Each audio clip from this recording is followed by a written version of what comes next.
बप्पा रावल की वंश परंपरा में जन्मे मध्यकालीन इतिहास के उस सोरे शिखर एकलिंगनाथ दीवान महाराणा सांगा का देश के सबसे बड़ी पंचायत में अपमान हो जाता है और इसके प्रत्युत्तर में केवल खाना पूर्ति होती है। तब यह सोचने का विषय है कि भारत को राणा सांगा के बारे में बताने में हमसे कहां चूक हुई। शायद हम यह बताने में चूक गए कि जिस इब्राहिम लोदी को राणा सांगा ने खतौली और धौलपुर 2 युद्धों में पराजित कर उसके प्रभुत्व को नष्ट किया, कम से कम उस इब्राहिम लोदी के लिए तो राणा सांगा बाबर को निमंत्रण नहीं दे सकते।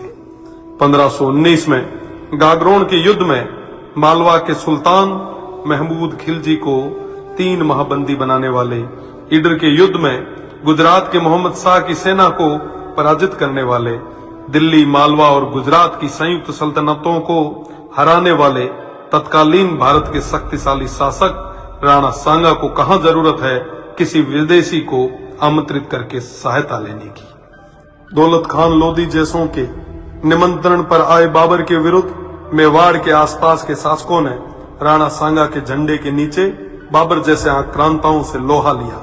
जिस राणा सांगा के साथ आमेर से पृथ्वीराज जी कछवाहा, बीकानेर से कल्याणमल जी, जोधपुर से मालदेव जी, मेड़ता से मीराबाई जी के पिताजी रतन सिंह जी व वीरमदेव जी, ईडर से भारमल जी, बूंदी से नरबत जी हाड़ा, सिरोही से अखेराज जी देवड़ा, सादड़ी से झाला अजय जी, चंदेरी से मदीनी राय प्रतिहार जी, हसन खान मेवाती सहित आसपास के सभी सरदारों का सहयोग हो, उन महाराणा सांगा को किसी विदेशी की सहायता की आवश्यकता नहीं। इस संयुक्त मोर्चे के बल पर राणा सांगा तत्कालीन भारत के सबसे शक्तिशाली शासक बने। फलस्वरूप स्वयं बाबर ने राणा सांगा को अपना सबसे बड़ा शत्रु बताया। राणा सांगा ने इस संयुक्त मोर्चे के बल पर बाबर को बयाना के युद्ध में पराजित किया और बाबर की सेना को भागना पड़ा। इसी भागती सेना के मुगल जनरल मंसूर बरसाल लिखते हैं कि राजपूत मृत्यु के देवता हैं और वो हमारी तरह युद्ध से मैदान से भागते नहीं हैं। खानवा के युद्ध में बाबर के हरावल दस्ते को बुरी तरह नष्ट किया गया।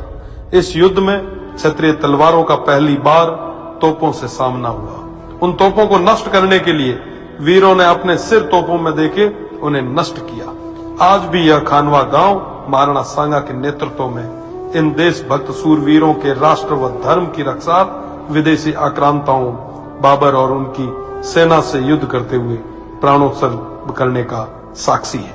राणा सांगा न केवल वीर थे बल्कि सभी धर्म और पंथों का सम्मान भी करते थे। राणा सांगा उत्तर भारत के स्वाभाविक नेता बन के उभरे।